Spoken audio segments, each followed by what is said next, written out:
There we go. Good morning, everybody. Welcome to Pain-Free Posture. Please grab your block. Take your block and put it between your upper inner thighs. Find your adductors and squeeze in on that block. We're creating stability at the lower level in case there is an instability that happens anywhere in your spine or somewhere in the hip joint. So maybe you have a pelvic rotation or something that is bossing your spine around when you move. If you can think of that we are supposed to be symmetrical bipeds, but some of us have a leg bone that rotates in or out, one or the other. And then every time you walk, maybe there's a little bit of an extra rotation that happens through the spine. So we're just trying to give the body some stability at the lower level. Find the adductors. Sometimes it takes longer for one adductor to come on than the other. And then we get to start to stabilize with the psoas, which is the muscle that goes from your whole lumbar spine through the front of the pelvis and hooks onto the leg bone. It's a hip flexor.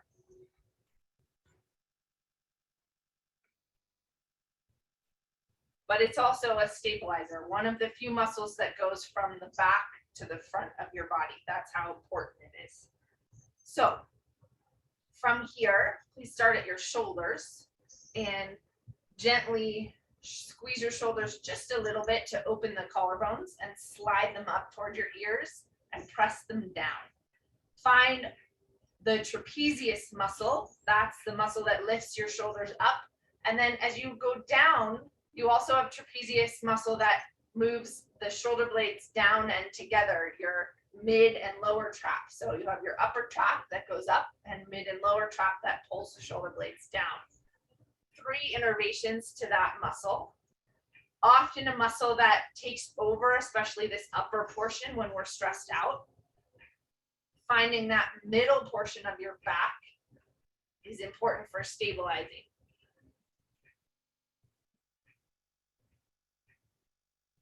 Feel what's going on at the level of your legs. Can you find both inner thighs? Does it change any musculature around the rest of your pelvis to have the legs come into alignment like that? 10 more, up and down. You could spread your fingers really wide. We'll get out of the text hand. Just do the opposite so that we get abduction of the fingers. All of the muscles around the hands come up into the forearm.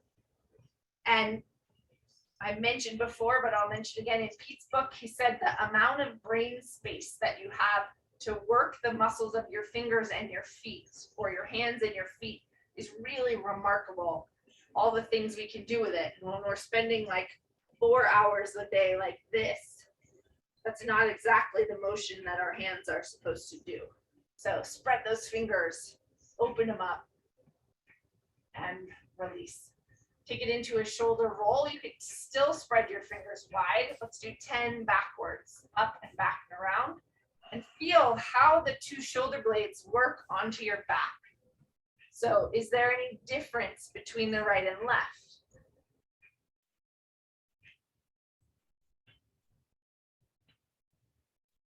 I spent some of my Christmas money on new books. Are you surprised? I got one yesterday that isn't come yet, but it's on Christina Stroth, and she was a physical therapist that specialized in scoliosis, a 3-dimensional view of scoliosis.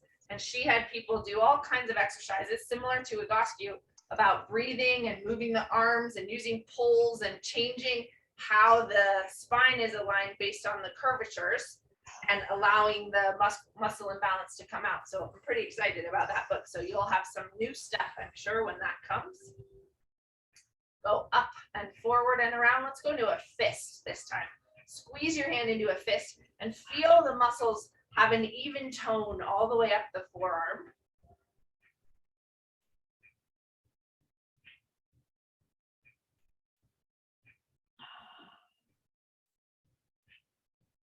Now, you could be standing here with very little muscle tone and like someone could push you and you could just fall over, or you can have enough tone in your body that if someone pushed you, you would just stay right there. So find the balance where you can create enough tone around all of the body that there's a strength. So if someone pushed you over, you'd be like, what? Instead of, ugh. Okay? So keep that amount of tension. And then let's go into some hand work. Bring your elbows into a bent position and bend them all the way up so that your hands are facing you. So full, complete bend at the elbow. And then I want you to touch your pinky and your thumb together and squeeze them so that the muscles in your hand are working. And then open them up. And then thumb and ring finger. And feel between the right and left side. Do you have an even contraction? My left feels like it squeezes more than my right. My right side tends to be what is a little out of alignment. So just notice if that affects strength even in your hand. Middle finger and pointer. And then full contraction at the elbow. Rotate your hands so that palms are out and back. So feel that rotation happen at the level of the elbow into the forearm. Oh, I just got a little pop in my back. Interesting how a little instability in the back. Now that we're stabilizing at the legs and bringing the arms into full bend, could even change something that's going on all the way down the musculature of your spine. All right, now help me out. What's that dance? Like an 80s dance? We're gonna do it. Take one arm up and one arm down so that the shoulder on one side is rotating. Keep your torso still so that as you bring this arm up, the shoulder blade is abducting and rotating all the way up. And that's gonna change what's going on into your thoracic back. Take a deep, full breath right there. Now, if you're someone that has a little scoliosis, maybe you feel your ribs want to pop out. Keep them in, keep that moving up. See how far you can bring the arm back behind you. 3 more deep breaths. Full expansion of the rib cage. Exhale completely. Inhale. Full exhale. Full inhale. Full exhale. Full inhale. Release. Switch sides. Bringing that arm up. Holding your torso. Just notice. What's the difference? Does this rib cage want to poke out? Maybe, maybe not. Pull the arm back. Now with that hand across and everything stable, 3 deep breaths. As you breathe deep, keep pulling that arm back.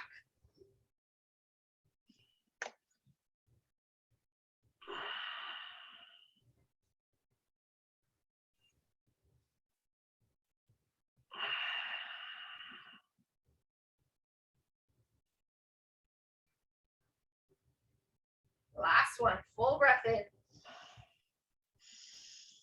Full breath out. And release. Go ahead and take the block away.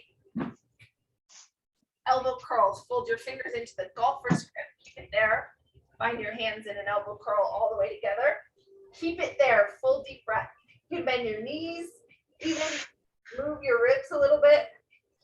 Feel like that space opens. Where's the curve in your low back and the gentle rounding in your thoracic back so that all 3 curves of the spine, cervical curve, thoracic curve, and lumbar curve are honored.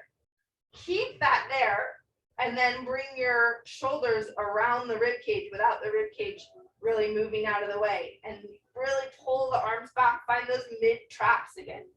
All the way together, shoulder blades come around the ribs, all the way open.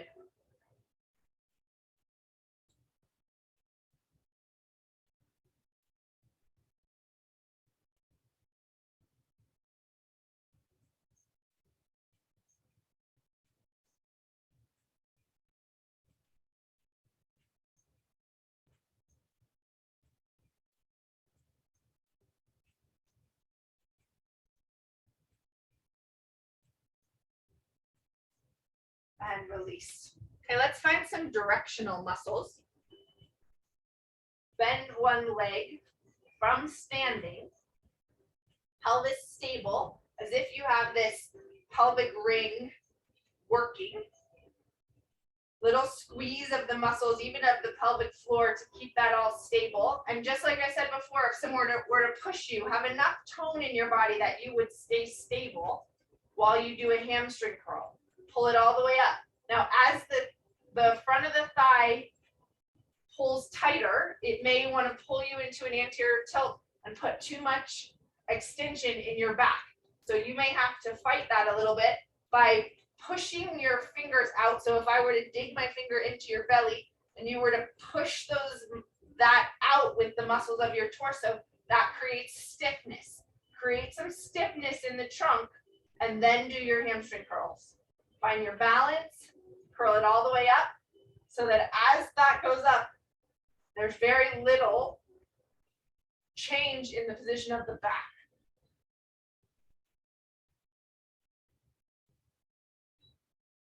And then switch. Hold. Lift.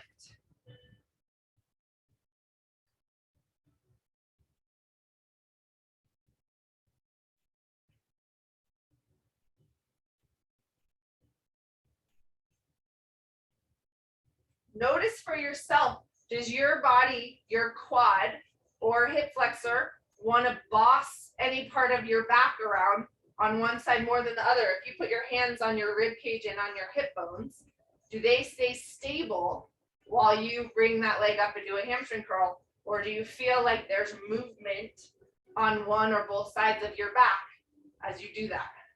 Switch sides again, 10 more.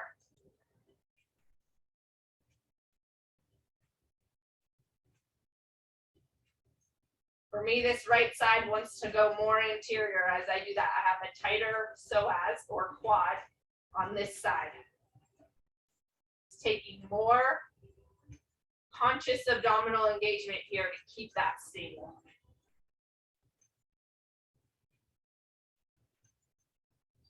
Switch.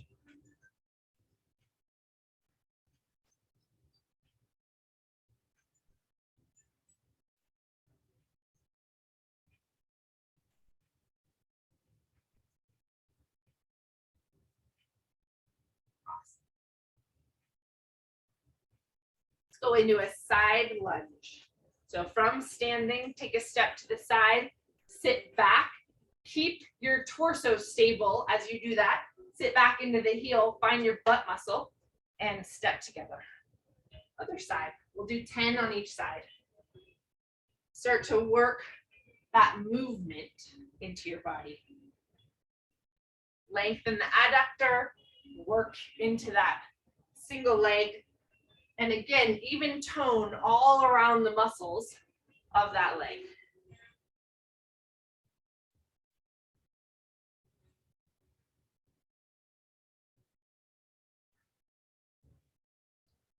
As your body warms up, see if you can go a little lower.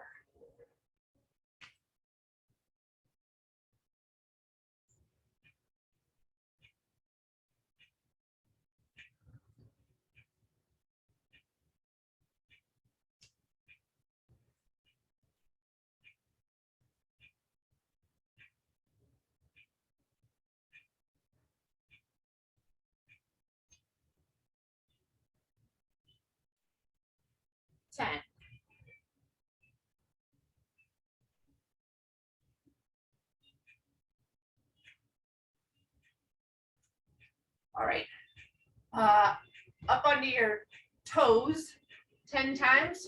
We'll do 3 position toe raises. So working the legs, the position of the hips into the hip sockets, calf muscles all the way up in their connection behind the knee. And then turn your feet out. Same thing, lift and lower.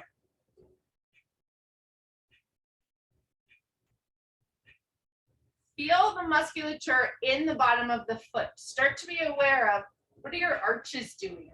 How are the muscles that connect from the calf down all the way to the toes. How are they working?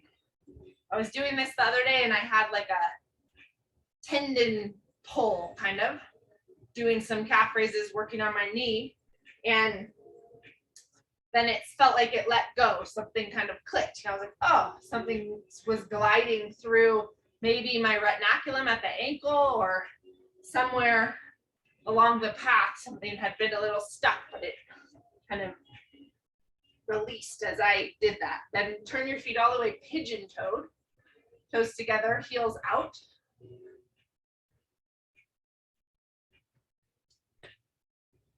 And bring the weight to the inside of your feet, legs straight. So that internal rotation is gonna change the position of your pelvis a little bit, maybe put more arch into your back. Keep that there and then up and down.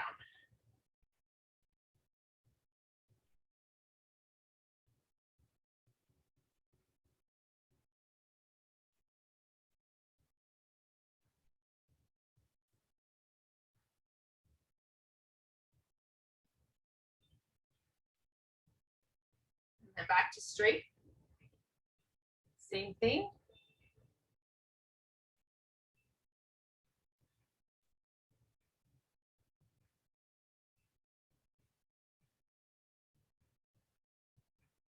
And now see if you can activate the muscles that lift the kneecap. So the quad muscles, bring them up, lift and lower. Lift the kneecap up so that it's sliding through the patella space. Lift, lower, lift, lower.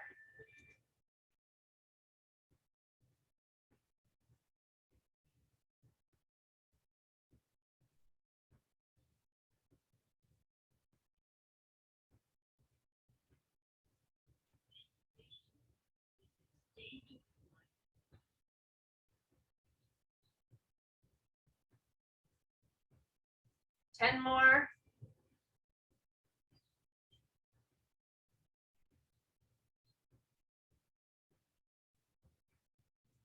Reminding these muscles of their job. Okay, now we're gonna do a forward fold. It's a little bit early, so please be mindful of your own body. If you have sciatic issues at all, then be gentle, bend your knees here, unplug that superficial back line of fascia. If it feels okay to you, keep your legs straight and go ahead and bend forward, hip hinging as much as possible, bringing the weight forward towards your toes, and then just lifting those thighs up, finding those same muscles. So back line of muscles through the whole back, front muscles active, and this can help take any rotation out of the lower leg, the upper leg, or the pelvis. And as you go over, if your body is talking to each other correctly, you have these linkages, your knees should start to turn outward, a slight external rotation as you go over. And see if you can really let your shoulders just come off your back, slide toward your ears, and breathe.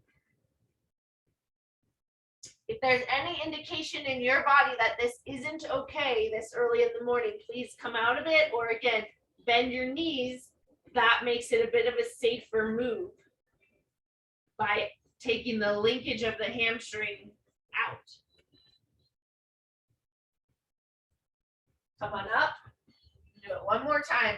Lift the kneecaps, tighten the thighs, switch the elbows, and then take it over. So you have nerves again from the back of your neck that comes down your spine, splits out your lumbar spine, comes through the pelvis, and is the power supply both to the front and to the back of your legs. So L1, 2, 3, 4, and 5, L5, S1 all have nerve roots. 3 of them go to the sciatic nerve, 3 of them go to the, or 2 of them maybe go to the femoral nerve in the front. And we're essentially, as you go over and drop your head, pulling on all of those nerve roots.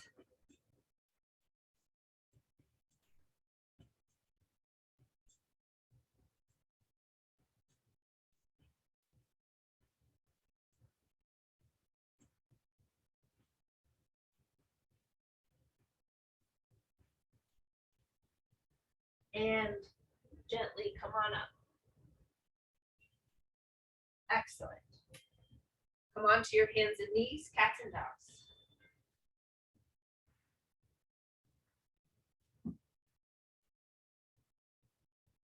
Once again, allowing the pelvis to roll over the thigh bones.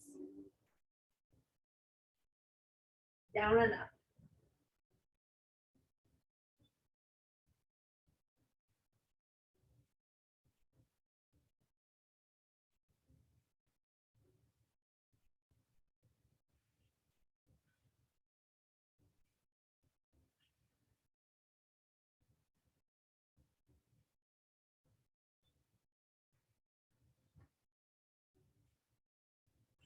And then grab both of your blocks if you have them. We're going to do a floor block. If you don't have blocks, just put your hands on the floor. That's fine. Start with your arms straight over your head. Let your forehead gently rest. Pigeon toe your feet. And allow your heels just to drop away from each other. Turn your whole upper arm bone outward. And then turn your attention back to your breathing. And just notice if your front ribs can gently tuck under. And then you can have big, full, deep breaths.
Then bring the blocks out to the corners of the mat into a Y shape.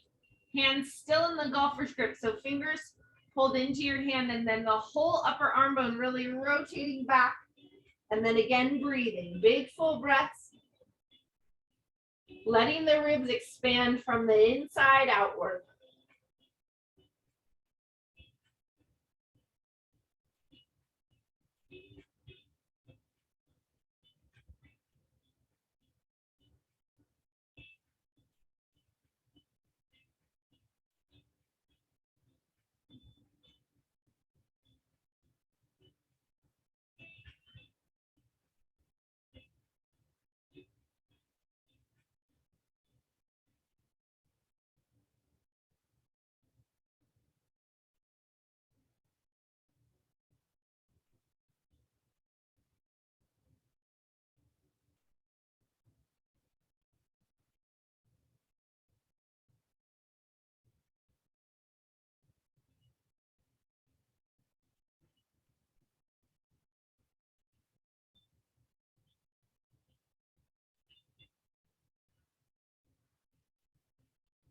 And then straight out from your shoulders. Roll those upper arm bones back.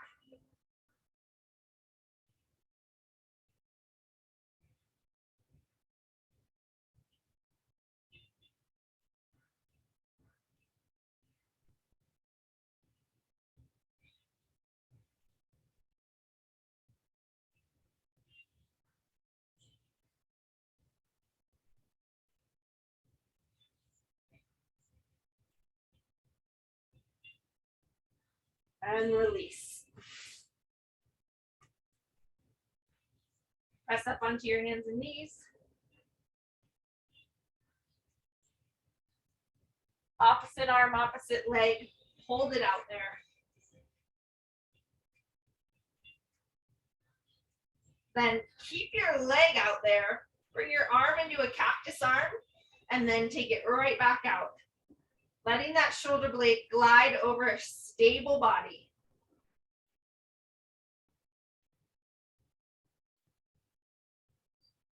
Bring the knee down, push it right back up. 5 more.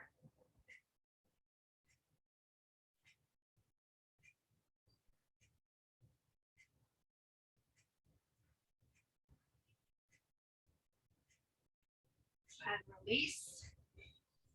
Arm and leg up, hand leg opposite lift. Hold, stabilize. Move the arm 5 times.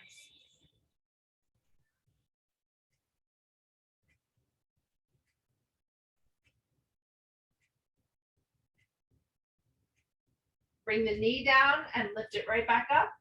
Same thing again.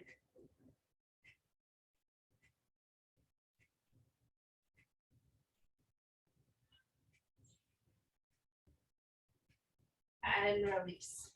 Cats and dogs once more. Down and up.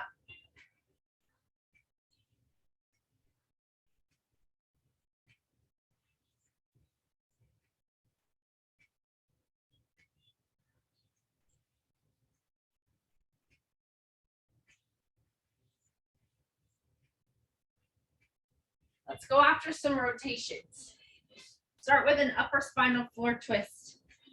Knees stacked, arm out in front of you. Open it up. You can bring that bottom hand to the top knee. Listen to your body. Is this good and appropriate for you today? This hand can go into fists and fingers spread wide, and that will talk this linkage from the arm, maybe even into the psoas, but that for sure that whole arm line, and it may allow the upper back to rotate more easily, getting some of those deeper muscles through the torso and deep muscles in the spine to help you twist. Big breaths.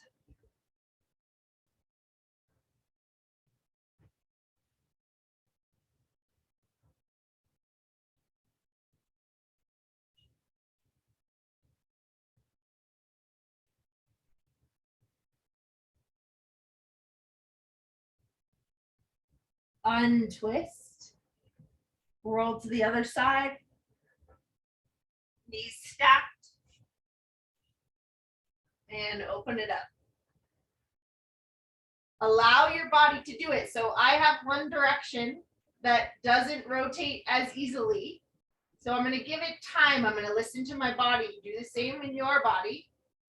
As those muscles activate and the facets allow the rotation,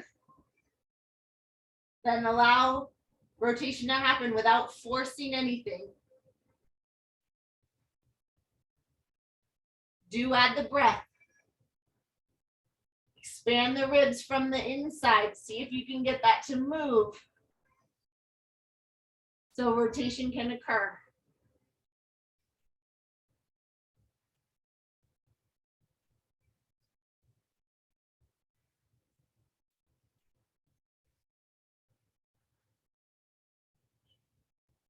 Untwist onto your back. Cross the right ankle over the left knee. Pull the leg up 1 minute in a hip lift. External rotation of that knee, hip flexor on the left. 1 minute starts now. Hold it. Your pelvis is stable. There may be a slight curve in the low back, or you may have felt it go fairly flat. Let your tailbone stay heavy to the floor. The thoracic back is being held by the floor. Allow your shoulders to gently release. Maybe they can gently tuck slightly more so that the collarbones can lay flat. Push and pull, hold like an isometric. Addressing any right to left hip disparity, difference between the two sides. 20 seconds left, hang in there, full breaths. Exhale completely. Inhale completely.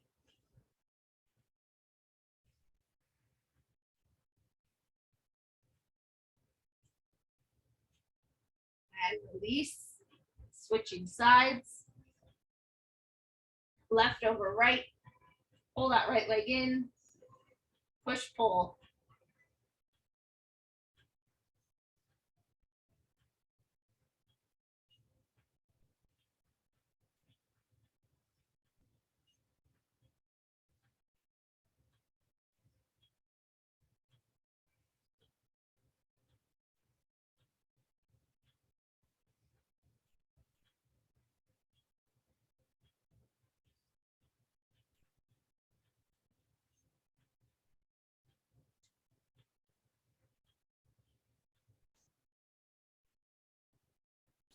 "15 seconds, 2 more breaths.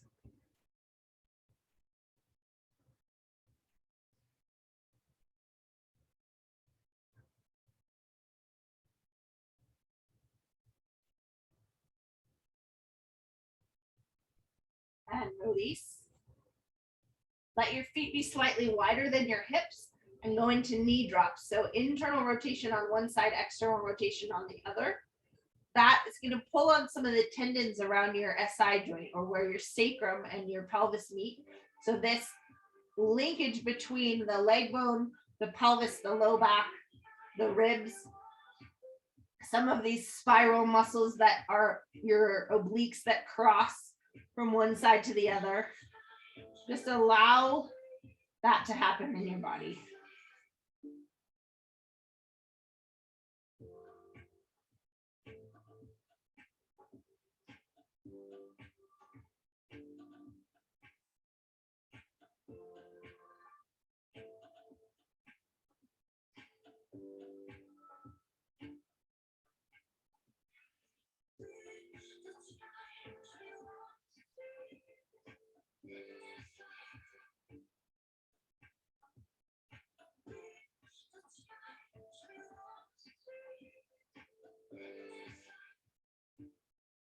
Okay, both feet on the floor. Find your butt muscles. Squeeze and release your glutes. If it's too difficult for you to find them in this position, straighten your legs. Otherwise, keep them bent. Keep your abs relaxed. So find the glutes without engaging the abdominals. Squeeze, release.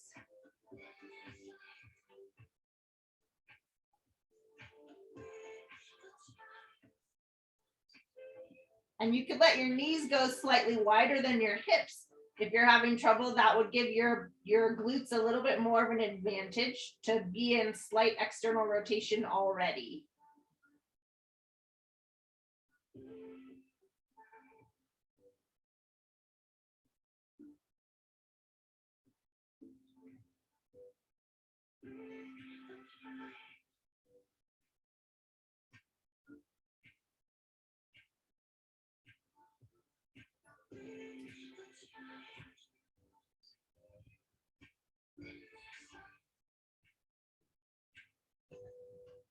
Pelvic tilts. Backward and forward. Rocking the pelvis, separating the pelvis from the femur.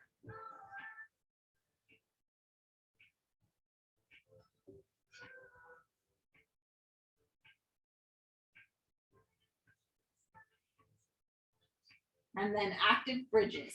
Lift and lower all the way up, all the way down. 20 times.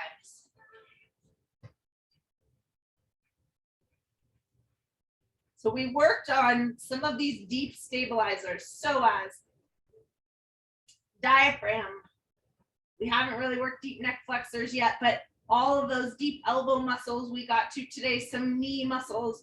Now we're working some directional muscles, glutes and hamstrings that pull you into hip extension.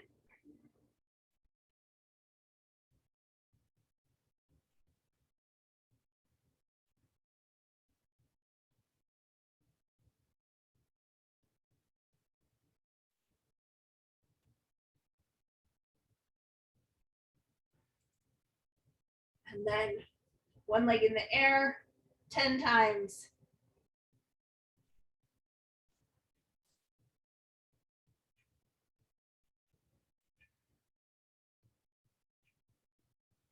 Switch.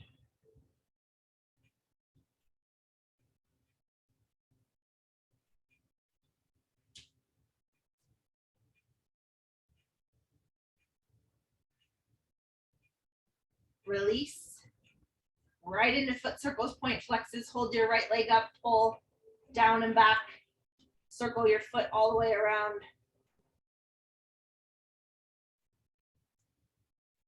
20 circles.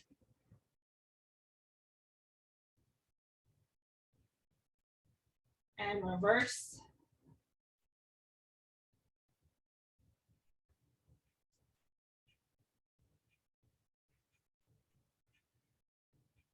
Pointed flex.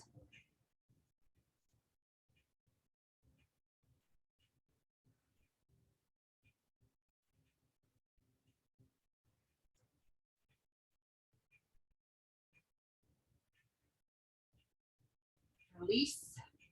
Second side.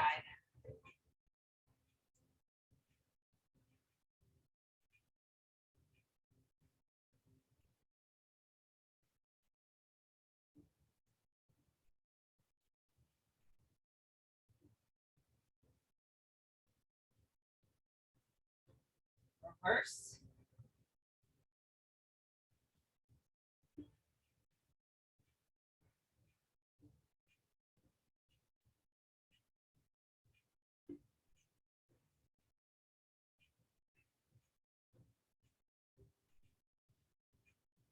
Point and flex.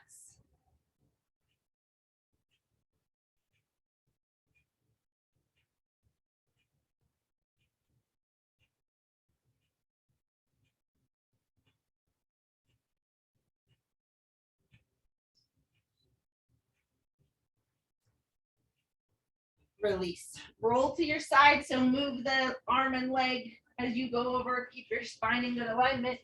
Come on up, put it all together with a downward facing dog pose. Pressing it up and back. Go ahead and release one foot and then the other.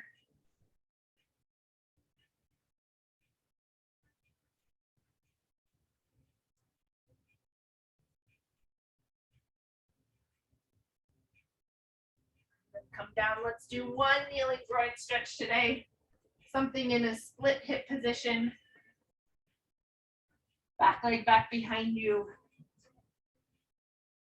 Open up that psoas and quad.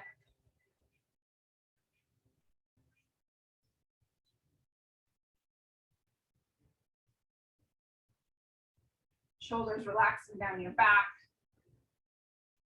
Big full breath. And switch.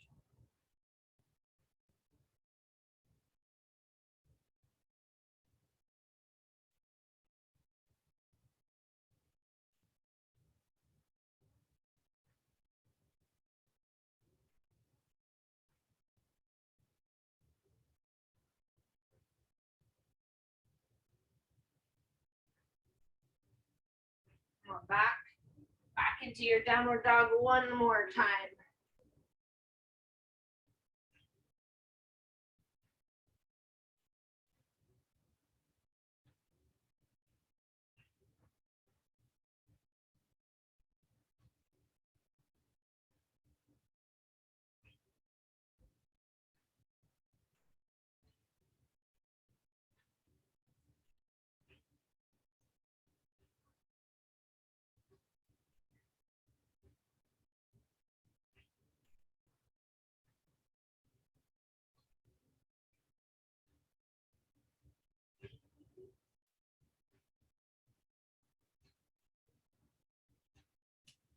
And then come down and come into whatever position you would like to come into for your meditation. Sitting or lying down.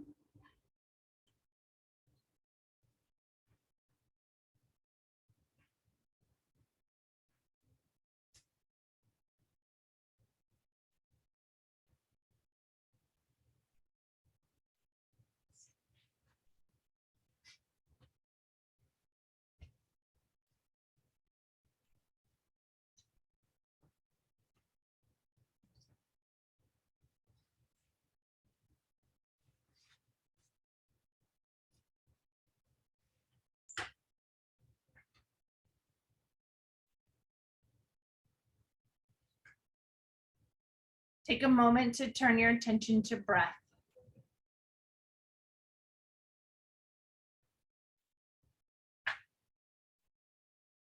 Allow the breath to move through your body and just notice where it's going.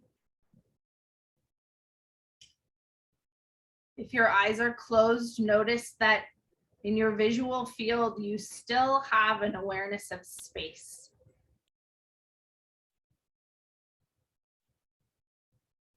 Maybe it's not pitch dark either. You have some light that's there. Start to see what exists in your visual field as you start to get quiet and still.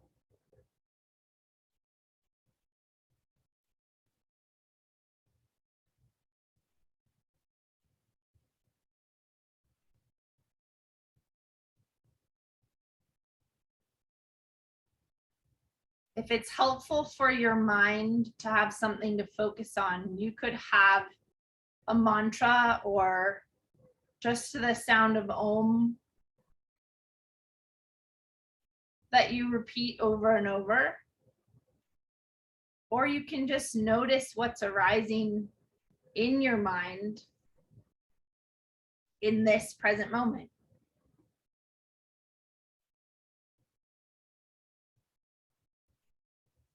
And underneath all the conditioning that's functioning in our bodies and in our mind and in our, beyond our physical body, our emotional body,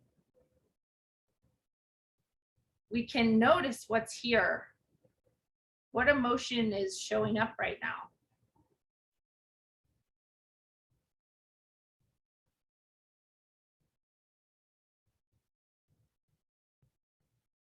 What feeling exists in this moment?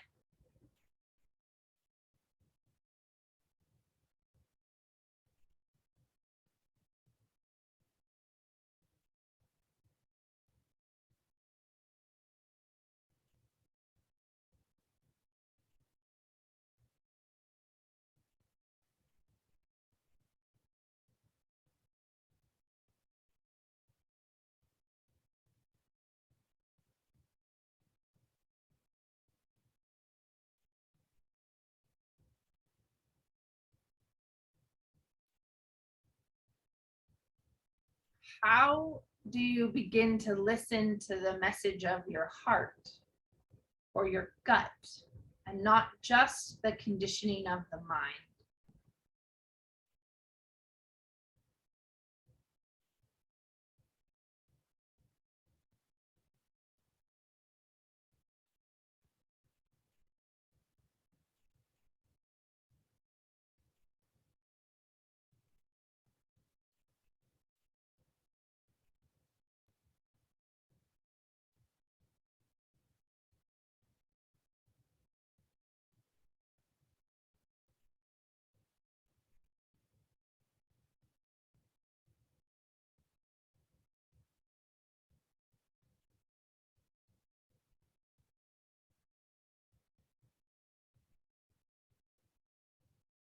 And as you come into this calm space,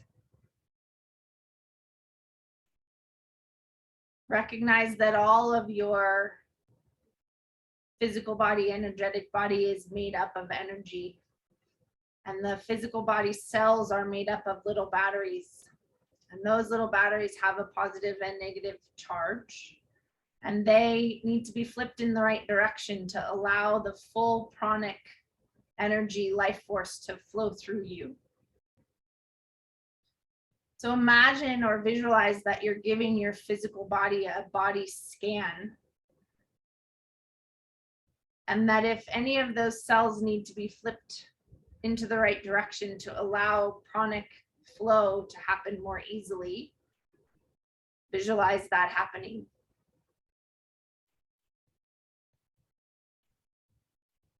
Bring the loving vibration of self-care and harmony into your own body.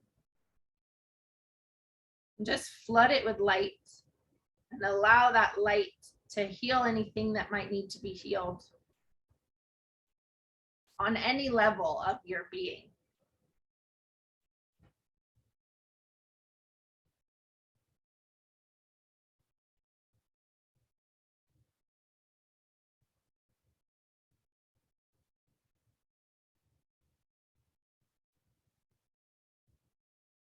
And then because we have healed our own bodies, let that healing energy go beyond our bodies out into the greater field and just do its work on the greater field as it needs to help other people heal their bodies so they're free of limitations and distractions,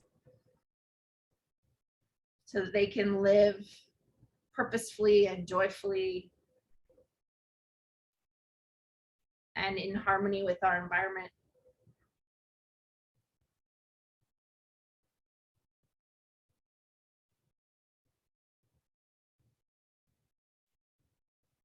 Gently come out of that and open your eyes. And then just give your body a little shake. Feel that light vibration through your whole body. You can just shake your legs, shake your arms, give it a little shake. You can tap it into the floor. If anything needs to be released, just let it go.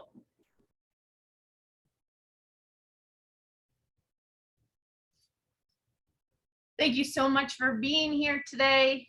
We will, I assume, be back in the gym next week and Zooming, of course. I love you. Thank you so much. We love you too, Tyra.